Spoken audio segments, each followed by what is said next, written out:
morning, I hope you're all well today, and well, welcome to the Hyundai Kona 64 kilowatt hour. It's a vehicle that I've been loaned today from Just EVs. It's a local company, and we'll meet Red later, who works for them and can tell us a little bit more about this vehicle and some of the things they do.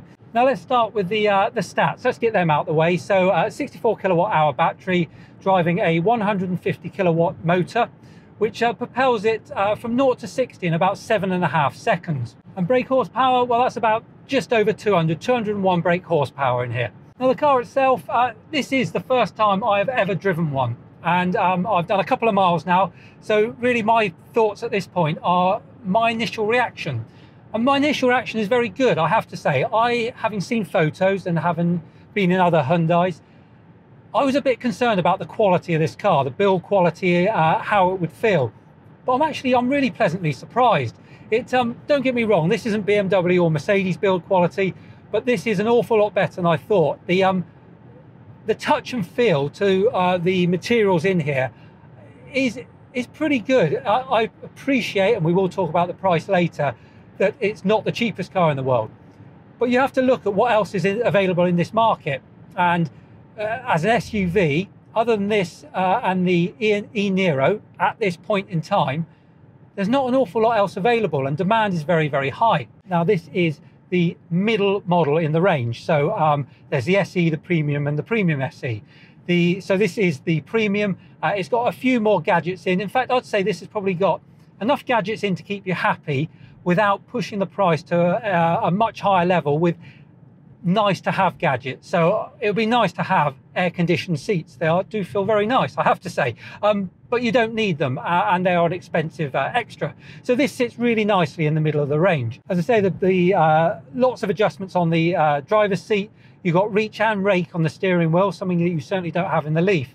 The instrument cluster is laid out really, really well. It's really easy to read and really easy to navigate your way around. Being an SUV, or I guess it's a compact SUV you'd call it, you have that slightly higher driving position, which gives you great visibility all round. It feels like you are in a large car, but it certainly doesn't feel like you are wallowing around in a bus. It feels tight and nimble, which isn't something you can say for all SUVs. Other features in this car that I like, well, I love the adaptive cruise control. We've come to expect that in cars of this level now, and the radar that it uses to adapt its speed, it doesn't just use when you've got the adaptive cruise control turned on. It also works if you are using your regen and you're coming up and slowing down behind cars in front. It will sense how far away that car is in front and adapt your regen to suit, in the hope that you don't have to use your brake all that much. And when we're talking about regen, well, there's 4 stages of it. So everything from 0, which is pretty much nothing at all, and this car will freewheel for what feels like an eternity, especially when you're used to regen in a car. Level 1, 2 and 3 get progressively more harsh and give you harvest more energy and give you more regen. And level 4, if you hold down the left paddle, which is the paddles either side of the steering wheel that adjust your regen, then it feels like you're applying your brakes, and it works really nicely. You'd think it would be a bit of a faff and something a bit extra, but certainly by the second time I'd used it, it's become my favourite way of slowing this car down. So simple, so easy and so intuitive, and it gets you that extra mileage back that it helps. As we know, this car's aimed at families. It's an SUV. You expect to have children in the car, so safety is an absolute paramount in this car. It's NCAP 5-star rated. It's got airbags all the way around. You've got ISOFIX fittings in the back. And then there's other things like you have a blind spot warning on the wing mirror, which lights up as well. The adaptive cruise control, it also tells you the speed limit of where you are at any given time. There's lots of little features in this car that just make it feel a much bigger, much safer car than perhaps it could be. Red, well, thank you ever so much for joining us today. And well, clearly this is one of your cars at the moment. You work for Just EVs, and it's a local business that specialises in selling electric vehicles. Yeah, absolutely. Well, yeah, thank you very much for having me. The car itself, obviously, the Hyundai Kona is a rare breed at the moment. I'm not seeing many of them around at all, and you happen to have 2 at the moment. Are you finding supply plentiful, or are you struggling also to get hold of them? We're extremely struggling with finding supply. It's we're very lucky to have two at the moment, and hopefully we'll have more in the future. We're just lucky at the moment to have two at the same time, and two different vehicles. It's a shame that Hyundai have stopped there taking orders in for the year, but because of that, the supply is minimised and the demand is increased. Absolutely, and I think in this section of the market, I guess it's called a compact SUV, there's not that much about really at this price point. We've got this and the e-niro. Are you seeing any e-niros at all? The e-niros have just only just come out. Yeah. Actually, the Kia dealerships aren't really too keen on selling them at the moment. Some are saying they've got to keep them for 3 months. Some are saying they've got to keep them for a year. Right. So really, we're just hoping that we'll be able to have some in the future. Your customers, what sort of people are buying these at the moment? So the customers at the moment, really a family. It's either a run around, or it's a commuter's car as well, because of the range. And Hyundai they really cracked it, got the nail on the head with how economical they can be. Yes. They can go anywhere from country road driving like we are today, Ryan, and also going on the motorways, and they just don't struggle at all. And I'm hearing figures, I mean, they're quoting 300 miles, which I think from what I've seen on the internet and social media, people are saying between 250 and 280 is achievable. Is that your findings? I don't doubt that at all. I think the Hyundai figures are very accurate, and it's, of course, with all electric cars, it's how you drive them. Yes. But with this car, I really don't think it will be an issue. And so, Red, you've got two of these at the moment. What's availability like? So if anyone wanted to buy one, can they come to you, or are these already spoken for? So all of our Hyundai Konas that we're advertising today are still available.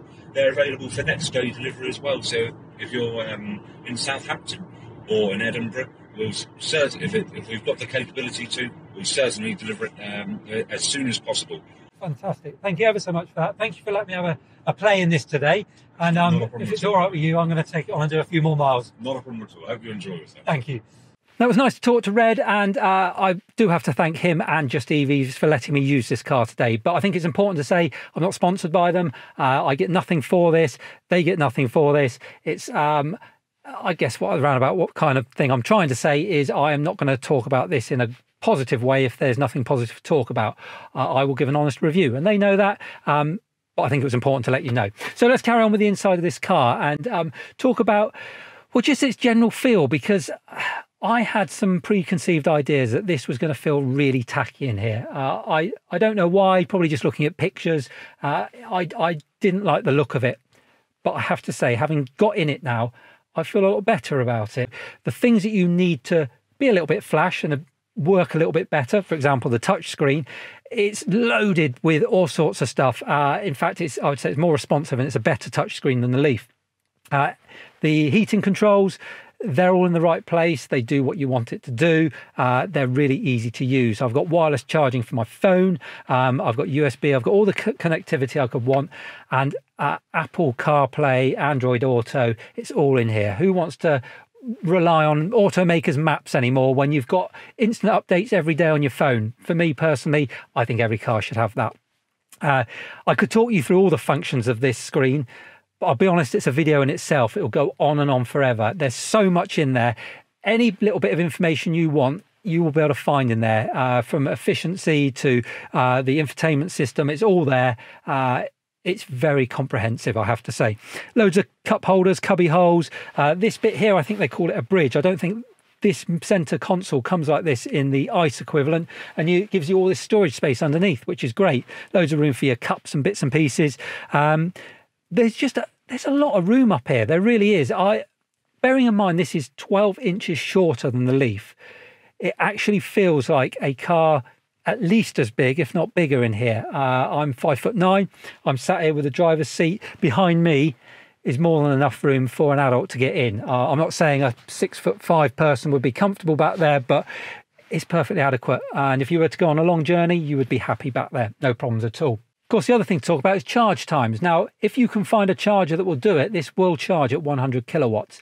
If you're going to charge it at that speed, 0 to 80% in under an hour, about 55 minutes ish. If you're going to charge at 50 kilowatts, which is pretty much the standard at the moment around the UK with rapid chargers, you're looking at just over an hour, about 75 minutes. If you're going to charge at home overnight on a 6.67 kilowatt charger, you're looking at about 9.5 hours. So, you know, it's perfectly acceptable at home to charge overnight. You're not going to be charging from zero every day, but you can see there in about half an hour, you're going to put 100 miles in this from a rapid charger, which is, again, perfectly acceptable in today's charging standards. Things are going to get quicker all the time. Of course, we're already seeing Tesla putting this 1,000 mile an hour, but for the rest of us, that's perfectly acceptable right here and now. So what if you do want to buy one of these? Can you go to a dealer and get one? Well, they are doing this click to buy. So, of course, you'll turn up at a dealer and pick it up, but you need to order it online. Today, as I've looked at the website, you cannot buy one. There's a waiting list you can put your name down on. So it takes you through a process of letting you have a look at the different models that are available and the trim levels. But then you just register your name as an interested party and you go on the waiting list. So you cannot physically buy a brand new one through Hyundai at the moment. So you are looking at places like this and other places where you perhaps can get a second-hand one or even a pre-registered one with very low mileage on. Because of that, the prices are incredibly strong at the moment. So its only other competitor really at the moment is the e-niro, which again, there are supply problems and they're looking at similar pricing for them. So if we judge this on today's standards where it is here and now, then that is the price you're going to have to pay for it. If you want all the toys, you're going to be looking at just under £40,000. And if we were to try and compare it with other electric cars, well, for a similar spec, maybe slightly higher, but a similar spec Nissan Leaf, you're looking at £36,000+. So you're getting a slightly taller car, you're getting an SUV for the same sort of money. So, you know, it isn't a million miles away from where it should be or where car prices are presently. So that's the inside of the car. Let's have a look around the outside and see what we think there. So from outside, I think you'll agree it's quite an attractive car. It's very much based on the Kona that they do across all different engine types. The subtle differences you'll find, in particular, notice the front of the car. There's no grille where the grille would normally be. Instead, you see it's blanked off, and we've got these cuttings into the plastic, which I would imagine might be a bit of a pain to clean. But other than that, it looks like most electric cars. You'll see that there's no grille. There's nothing to spoil the looks of the front of the car.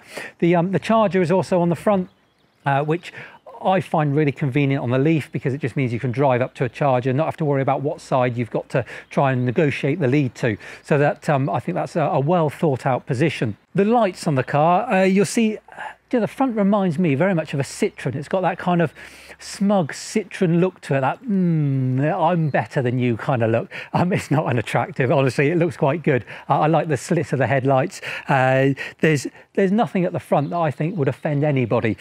Down the side, again, the only real difference I'm noticing is the wheels, and they're designed to be as efficient as possible. Now they don't always. These wheels are designed to be very efficient through the air. They don't always look that attractive, and yeah, they could look a lot better, but again, they're inoffensive, and this whole car is very much inoffensive, and I don't say that in a bad way. I mean that in a way that people aren't going to be pointing it out because it's an electric car. It doesn't stand out from the crowd. Most people don't want to stand out from the crowd, and that's been a big criticism of electric cars in the past. It looks, to all intents and purposes, very much like all the other Konas on the road. Again, the back, very similar. It's got that electric badge. I think that looks cheap and tacky. I wish they would either take that off or put something better on there. But notwithstanding that, it looks absolutely fine at the back as well. So there you have it, a 64 kilowatt hour Hyundai Kona Electric. That's my view on it. I think it's a nice car. The prices are extremely strong at the moment, but don't let that put you off. If you can get your hands on one and you're in the market for an SUV, take it for a test drive. I don't think you'll be disappointed. I've thoroughly enjoyed my day with it. it's turned out better than I thought, I have to say. I've been impressed with this car an awful lot more than I thought I would be. So yeah, there you go. Hopefully you've enjoyed the video. If you have, remember to like and share, and if you're not doing so already, subscribe to the channel. And until next time, you take care, and I'll see you soon.